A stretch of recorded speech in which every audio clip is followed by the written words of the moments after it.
Nu va, o kokia graži šypsena. Labas rytas. Labas rytas, tėvai. Ingrida, šiandien tave kalbinsiu. Ingrida Gražulevičienė, dar viena mano kolegė, dar viena mano mokslo studijų draugė.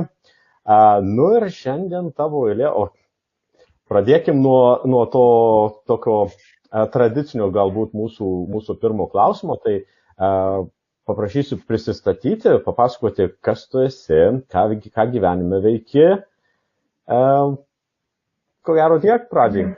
Gerai, Tomai, tai esu Ingrida Gražulevičienė, aktyviai praktikuoju NLP, esu taip pat ir mama, žmona, irgi labai džiaugiuosi, kad turiu šeimą ir NLP man padėjo atrasti darnesnius santykius su ja.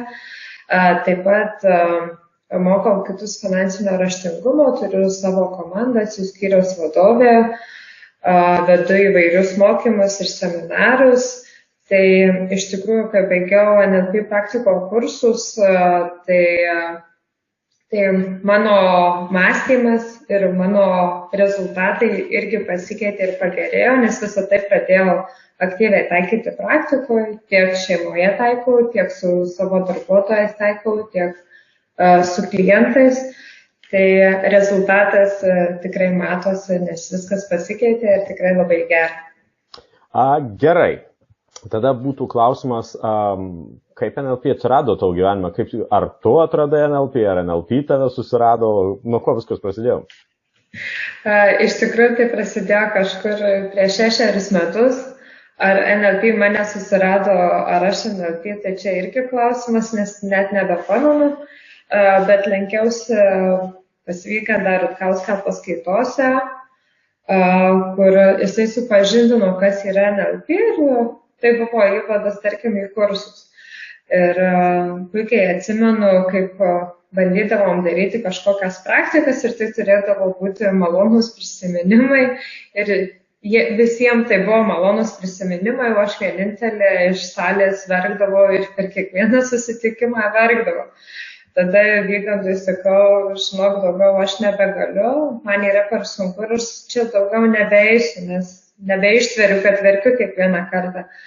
Ir jis su manim padarė vieną praktiką, inkaravimus. Ir mano gyvenimas po to labai stipriai pasikeitė, nebeliko skaudulių, nebeliko baimių, nebeliko ašarų. Ir va tada supratau, kad NLP tikrai gali labai stipriai padėti, išspręsti problemas arba pagerinti savo gyvenimą ir nusprendžiau, kad ir aš noriu daugiau sužinoti ir visą tai išmokti. O dabar klausimas, žiūrėk. Dabar šiai dienai, iš tikrųjų, pasižiūrėjus internetą, tiek tam pačiam Facebook'e, tiek Instagram'e, tiek dar visokių kitų platformų arba socialijos medijos tinklų, visur yra reklamos. Mokinkitės tą, mokinkitės tai, būsite tokie, būsite kitokie. Be abejo, tau kaip vadovui, kaip lyderiui, tai aš manau, ten tikrai daug žmonių, daug grupių visokių, daug firmų siūlo vienokius ar kitokius mokymus. Kodėl būtent NLP? Naudą aš jau supratau, bet man įdomu, kodėl būtent NLP pasirinkai? Todėl, kad NLP galima pritaikyti labai plačiai. Tarkim, vieni mokymai yra tenai tik tai su darbuotojais bendrauti, kiti tokie, tai įtaigas daryti, kaip paveikti ir panašiai, ne? NLP yra labai platus mokslas ir kuo daugiau apie jį domiesi, tuo supranti, kad dar plačiau jį gali naudoti.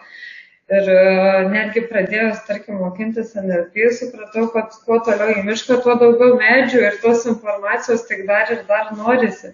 Bet kaip ir minėjau, man labai patiko, kad NLP galima naudoti plačiai ir pritaikyti bet kurioje gyvenimo situacijoje. Tai nėra siauras mokslas ir siauras dalykas.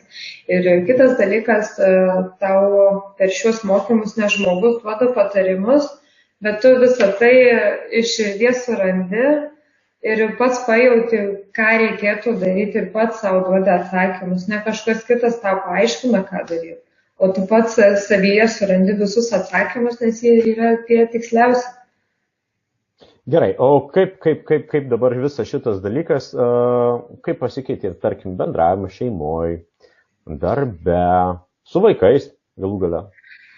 Tai iš tikrųjų šeimoje tai tapau truputį, kaip dabar žodį galvoju kokį, ne tai, kad nuolankesnė, bet tolerantiškesnė kitiems, nes supratau, kad tarkim, mes su vyru esam skirtingų tipų ir aš galiu kalbėti vienai, bet jis manęs negirdės ir aš turiu kalbėti jo kalbą, kad jis mane suprastų.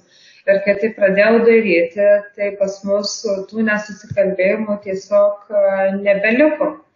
Tarkim, su mergaitė taikant NLP, tai vaikai dar ne viską gali išreikšti taip labai aiškiai išsakydami, nes jie patys kartais kažko nesupranta, tai taikant NLP tiesiog lengviau ir paprasčiau galima gauti atsakymus. O su darbuotojais tai lygiai taip pat, kadangi yra darbuotojai, yra komanda, reikia kažkaip dirbti, bet būdavo irgi, aš lyg ir aiškiai ir suprantamai pasakau, bet manęs nesupranta, padaro kitaip arba negaunam norimo rezultato. Tai išsiaiškinau kiekvieno tipą, kokią kalbą reikėtų kalbėti, ką daryti, kad mane išgirstų ir suprastų ir kas jį tarkim motyvuoja ir pradėjau tai taikyti, rezultatai irgi akivaizdžiai pasikeitė. Visiškai viskas keičiasi. Tai ar galima teikti, kad NLP pagalba praktiškai suimi savo gyvenimą į rankas? Tikrai taip. Ir suimi ir dar jį pagerini ir dar kartais gali net neįsivaizduoti, koks geras jis gali pat. Gerai. Dabar paskutinis toksai klausimas būtų mūsų šito trumpo interviu. Ką norėtum pasakyti ar palinkėti mūsų ateities NLPeriams, mūsų NLP Explorer mokyklos absolventam? Tai iš tikrųjų norėčiau palinkėti drąsos, iniciatyvumo, viską daryti kuo nuoširdžiau ir atsakingiau. Taip pat žinau, kad šiuose naujuose mokymuose bus prieš tai dalyvavusių dalyvių, su kuriais galės naujai ruošiami praktikai pasikonsultuoti, gauti pagalbą, galbūt kažkas, jei nespės išgirsti, tarkim, mokymų metu, ar nesupras užduoties, ką galbūt namuose reikia padaryti, tai visada turės tą tokį kaip mentorių, į kurį galės kreiptis, paklausti patarimo, paprašyti pagalbos ir panašiai. Tai čia iš vis yra nerealus dalykas. Taip pat ir drąsiai klaust, domėtis ir kuo daugiau praktikuoti. Ačiū tau labai. Buvo labai trumpas, labai geras, gražus interviu ir ko gero lauksim visų susitikimuose, naujose praktikose, naujose studijose. Ačiū tau labai. Ačiū tau, ir iki. Ačiū ir tau, iki.